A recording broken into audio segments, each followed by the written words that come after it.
আমি hemlock society চালাই না, কিল বিল সোসাইটি চালাই। আমি মৃত্যুঞ্জয় কর। সদ্যই মুক্তি পেয়েছে টলিউড নির্মাতা সৃজিত মুখার্জি পরিচালিত সিনেমা কিল বিল সোসাইটি। সুখবরের একদিন না পেরোতেই ভক্তদের চমক দিয়ে নতুন খবর দিলেন এই নির্মাতা। এক নারী সিরিয়াল কিলারকে নিয়ে থ্রিলারধর্মী সিনেমা নির্মাণ করতে চান সৃজিত। সেই চরিত্রে অভিনয়ের জন্য তার প্রথম পছন্দ অভিনেত্রী স্বস্তিকা মুখার্জি। সম্প্রতি এক সাক্ষাৎকারে টলিউডের গুণী এই নির্মাতা বলেন, ব্যতিক্রমধর্মী কাজ করতে বরাবরই আগ্রহী। এবার একটি থ্রিলারধর্মী সিনেমা দর্শকদের উপহার দিতে চাই, আর সেই সিনেমায় অভিনেত্রী হিসেবে স্বস্তিকাই আমার প্রথম পছন্দ।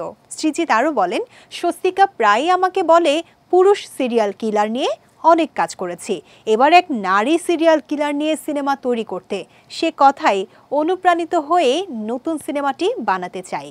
নতুন সিনেমায় স্বস্তিকাকে কেন প্রথম পছন্দ এর কারণ জানাতে গিয়ে সৃজিত বলেন, স্বস্তিকা একজন প্রতিমা অভিনেত্রী।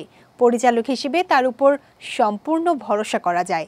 বর্তমানে উইঙ্কল টুইঙ্কেল সিনেমার শুটিং শেষ করেছেন সৃজিত মুখার্জি।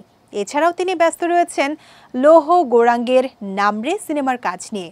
তাই কবে নাগাদ নারী সিরিয়াল কিলারকে কেন্দ্র করে নতুন সিনেমাটি নির্মাণের কাজ শুরু করবেন সঠিকভাবে সে সময়ের কোনো নির্দিষ্ট তারিখ বলতে পারছেন না টলিউডের এই নির্মাতা।